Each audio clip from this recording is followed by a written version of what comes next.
दोस्तों, हमारी आज की कहानी है माँ का बेहतरीन कारनामा।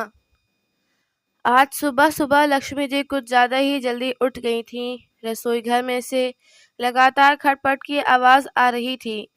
यह आवाज़ उनके बेटे बहू के कमरे में भी जा रही थी। तभी उनके बेटे विवेक की नींद खुली और अपनी पत्नी प्रीति से बोला, अरे इतनी सुबह सुबह माँ रसोई घर में क्या कर रही हैं?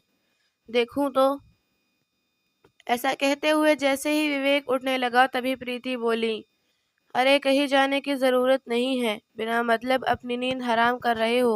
तुम्हारी माँ अपने पीने के लिए पानी गर्म कर रही होंगी और इस चक्कर में हमारी नींद खराब कर देती हैं। तुम्हें कितनी बार कहा है कि सोने से पहले दरवाज़ा अच्छी तरह बंद कर दिया करो, लेकिन तुम कहाँ मानते हो, सारी नींद खराब कर दी। कोई काम धंधा तो है नहीं इन्हें, घर का काम करते करते समय तो इन्हें घुटनों में दर्द होता है, लेकिन सुबह सुबह तैयार होकर पार्क में टहलने के लिए निकल जाती हैं। यहाँ हमें नींद आए या ना आए किसी को क्या फ़र्क पड़ता है। एक तो पूरा दिन घर के कामों में लगी रहती हूँ, ऊपर से चैन की नींद भी नहीं सोने देती हैं। ऐसा कहते हुए प्रीति ने सुबह सुबह अपनी सासू माँ को कोसना शुरू कर दिया। तभी विवेक ने कहा, अरे प्रीति, तुम भी जानती हो कि माँ के गठिया की बीमारी के चलते डॉक्टर ने उन्हें टहलने की सलाह दी है, और वैसे भी इतना भी काम नहीं होता जितना तुम बोलती रहती हो। सिर्फ घर का काम ही तो होता है, उसमें से भी साफ सफाई करने के लिए भी काम वाली बाई आती है, और बर्तन और कपड़े धोने के लिए तुमने अलग बाई लगा रखी है। सिर्फ खाना पकाने का काम होता है, और उसमें भी माँ तुम्हारी मदद कर देती हैं। सब्जियां छीलने काटने जैसे काम तो तुम्हें करने ही नहीं पड़ते, फिर भी न जाने क्यों तुम पूरा दिन काम काम की रट लगाए रहती हो। अच्छा, तुम तो खा पी कर अपने ऑफिस के लिए निकल जाते हो, यहाँ पीछे घर का इतना काम होता है कि करते करते मेरी तो कमर ही टूट जाती है। और माँ जी का तो तुम जानते ही हो, शाम को भी घर पर कहाँ बैठती हैं, सत्संग सुनने मंदिर चली जाती हैं। घर पर तो उनका दिल ही नहीं लगता। अरे जब उन्हें घर पर रहना पसंद ही नहीं है तो उन्हें वृद्धाश्रम ही भेज दो, तुम्हारी माँ को भी चैन मिल जाएगा और मुझे भी। तभी विवेक गुस्से में बोला, प्रीति आज तो तुमने यह बात कह दी है, लेकिन आइंदा कभी इस बात को दोहराना मत, वरना मुझसे बुरा कोई नहीं होगा। उनके कमरे का दरवाज़ा थोड़ा खुला होने के कारण लक्ष्मी जी के कानों तक सारी आवाज़ जा रही थी। बहू के विचार जानकर उनके दिल को दुख तो बहुत हुआ, लेकिन उन्होंने कुछ ना कहना ही उचित समझा और पार्क चली गईं। नाश्ते के बाद लक्ष्मी जी दोपहर की साग सब्जी लेकर काटने बैठ गईं। उस समय प्रीति अपने कमरे से तैयार होकर बाहर निकली और बोली, माँ जी मैं ज़रा अपनी सहेली सोनिया के साथ बाजार जा रही हूँ, आने में कुछ देर हो जाएगी। तभी लक्ष्मी जी अपनी बहू से बोली, बहू मेरा चश्मा टूट गया है, अब विवेक से क्या कहूँ, वो तो सुबह जाता है और रात को घर लौटता है। तुम बाजार ही जा रही हो तो मेरा चश्मा तुम ही बनवा लाना। तभी प्रीति बोली, माँ जी इस महीने का खर्च बहुत ज़्यादा हो गया है, और मुझे भी अपनी सहेली की शादी के लिए शॉपिंग करनी है, इसलिए अभी टूटे चश्मे से ही काम चलाइए। और वैसे भी आपको कौन सा ऑफिस का काम करना होता है जो चश्मे के बिना नहीं कर पाएंगी। अगले महीने मैं आपका चश्मा बनवा लाऊंगी। तो लक्ष्मी जी बोली, ठीक है बहू। प्रीति अपना पर्स उठाकर चलती बनी। चश्मे के बिना लक्ष्मी जी बहुत मुश्किल से गुजारा कर रही थीं।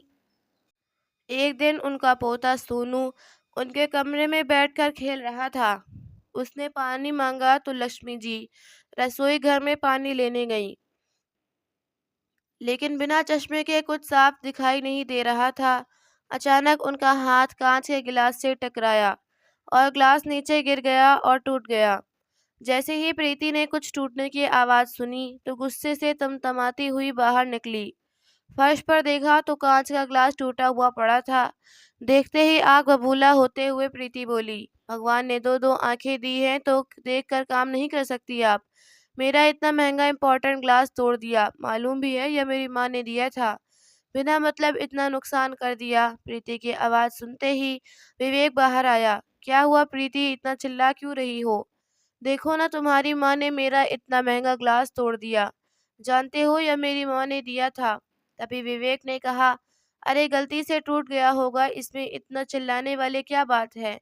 बिना बात के बतंगड़ बनाना तो कोई तुमसे सीखे। तभी विवेक ने अपनी माँ की ओर देखा तो बोला, अरे माँ, आप चश्मा क्यों नहीं पहनती? इस कारण से शायद आपको कुछ नजर नहीं आया होगा।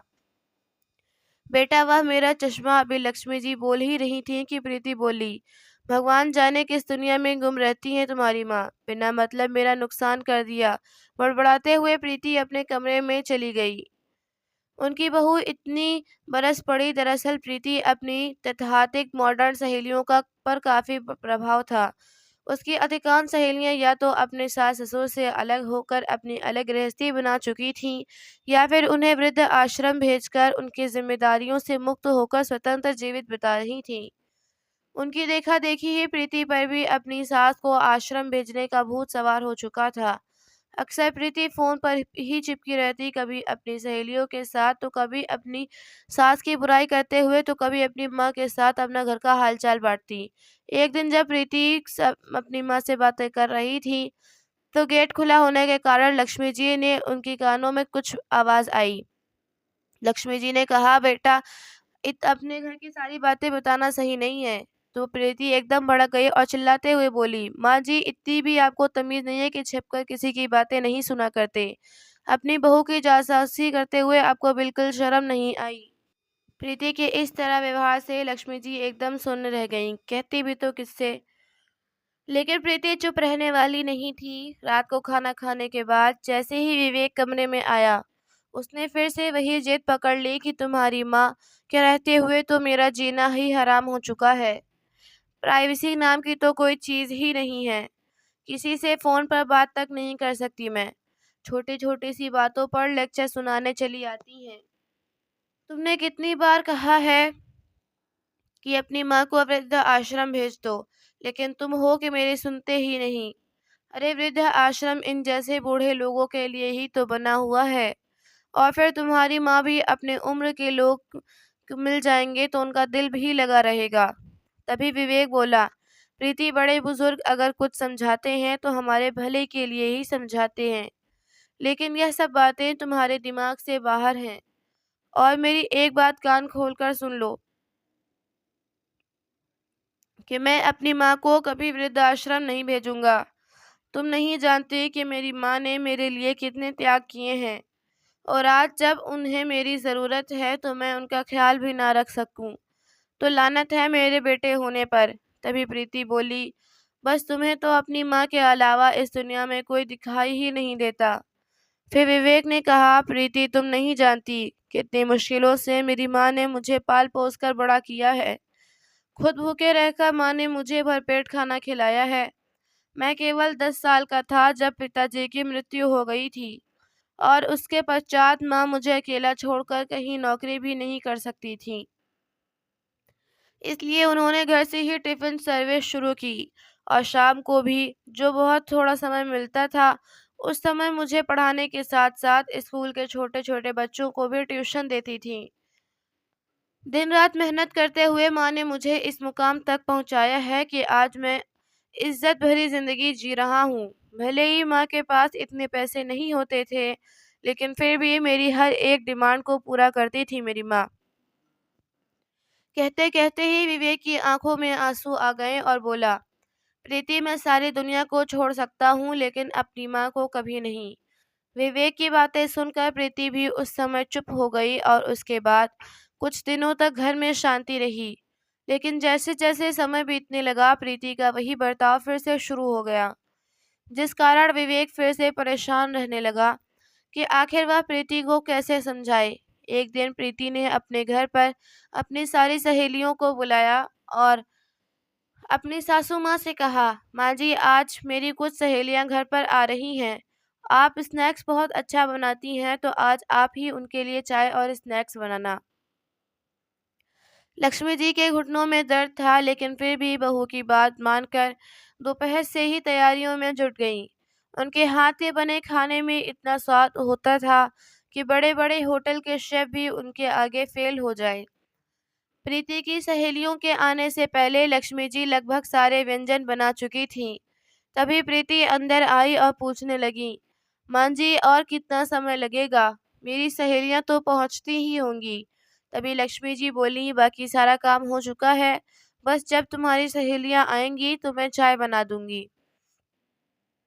उसी समय दरवाजे की बेल बजी तो प्रीति ने कहा, माँ जी आप चाय बनाने के लिए रख दीजिए, और जल्दबाजी में चाय पत्ती के साथ चीनी के बजाय नमक का डिब्बा उठाकर अपनी सासू माँ को पकड़ा दिया और बोली, आप जल्दी से काम निपटाइए। और ऐसा कहकर प्रीति घर का दरवाज़ा खोलने चली गई। नज़र कमज़ोर होने के कारण और चश्मा न होने के कारण लक्ष्मी जी को भी नमक और शक्कर में फ़र्क समझ नहीं आया और उन्होंने चाय में नमक डाल दिया। तभी प्रीति अपनी सहेलियों को लेकर अंदर आई और उनके साथ बातें करने लगी। थोड़ी देर बातचीत करने के बाद प्रीति सबके लिए रसोई घर में से तरह-तरह के स्नैक्स लेकर आई। तो ऐसा दिखा रही थी मानो स्नैक्स उसने ही बनाए हों। सब लोग बड़े मज़े से स्नैक्स खाने लगे और हंसी मजाक और बातचीत का सिलसिला चल पड़ा। थोड़ी ही देर में चाय भी बन चुकी थी तो लक्ष्मी जी गर्मा गर्म चाय लेकर आईं और मेहमानों को सर्व करने लगीं। उसकी सारी सहेलियां लजीज व्यंजनों का आनंद ले रही थी और खाते हुए उनमें से एक सहेली बोली, अरे प्रीति, क्या स्नैक्स तो तुमने बनाए हैं, बहुत स्वादिष्ट बनाए हैं। तभी दूसरी सहेली बोली, हाँ यार, पकौड़ों का तो कोई जवाब ही नहीं। इतने स्वादिष्ट पकौड़े तो मैंने आज तक पहली बार खाए हैं। तभी एक और सहेली ने कहा, लेकिन ये तो बताओ, यह सब बनाना तुमने सीखा कहाँ से? इससे पहले कि लक्ष्मी जी कुछ कहती तभी प्रीति बोली, अरे यार, इंटरनेट पर देखकर मैं सब कुछ सीख गई हूँ। तुम बस स्नैक्स एंजॉय करो, और स्नैक्स ही क्यों, तुम अपनी सहेली के हाथ की बनी चाय का भी मजा लो और बताओ कैसी बनी है।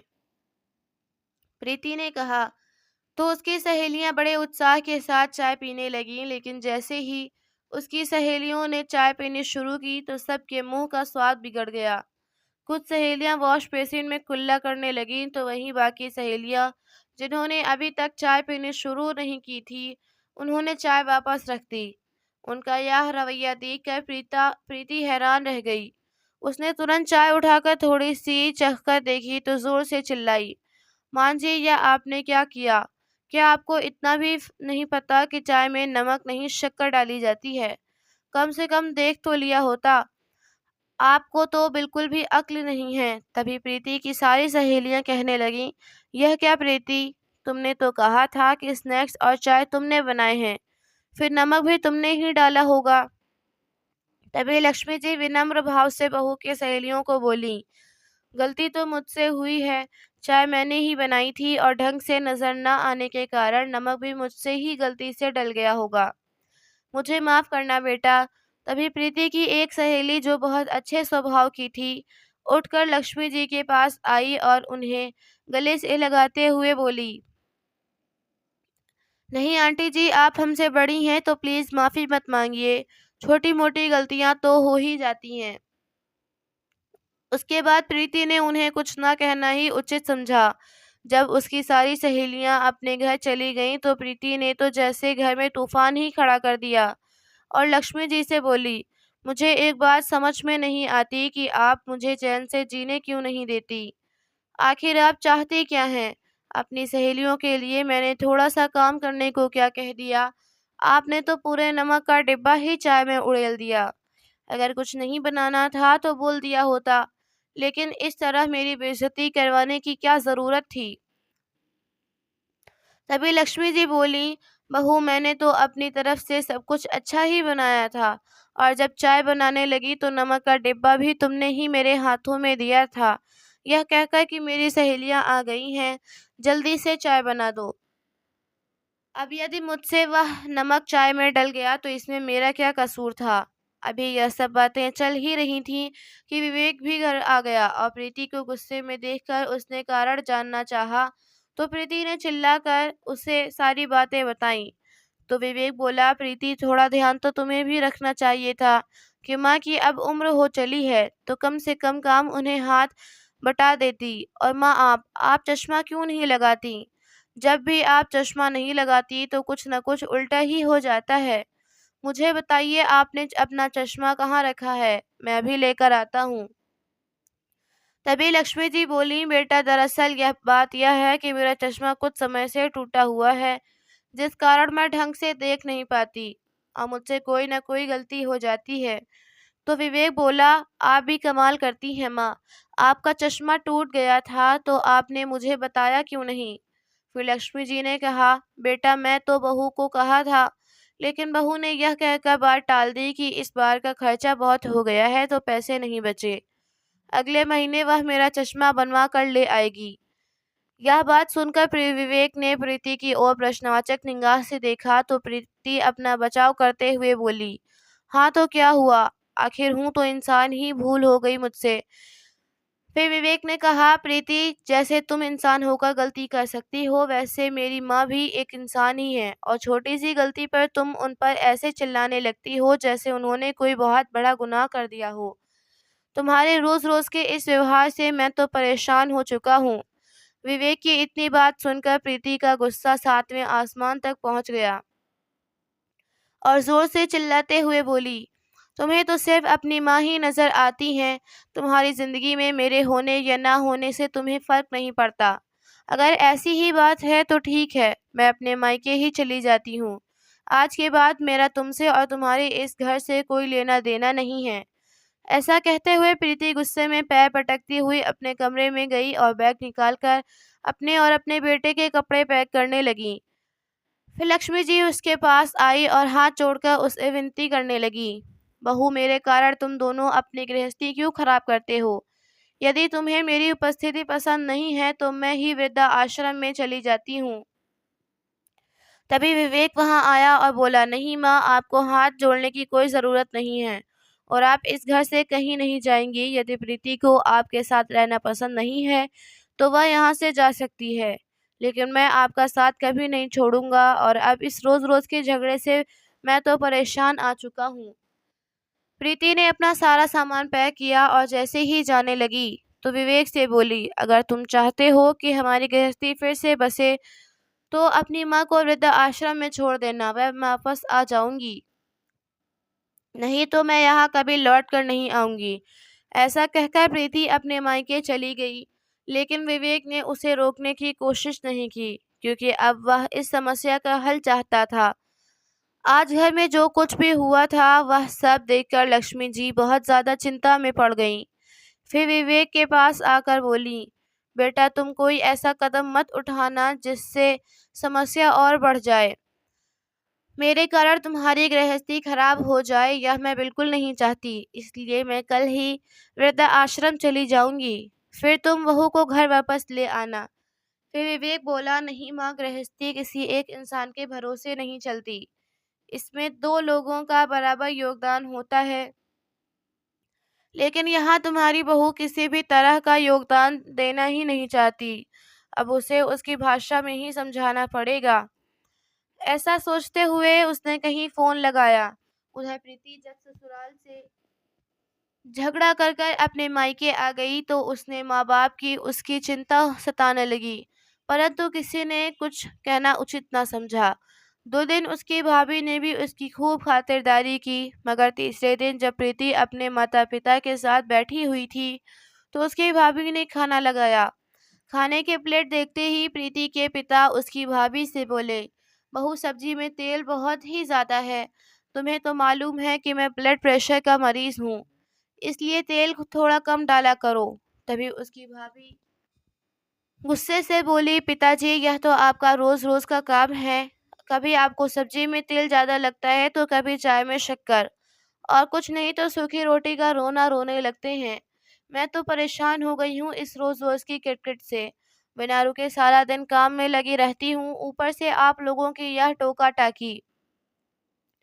और फिर प्रीति को देखते हुए उसकी भाभी बोली, आए दिन घर में कोई न कोई मेहमान आ जाता है तो उनकी खातिरदारी का जिम्मा भी मेरे सिर पर मढ़ दिया जाता है।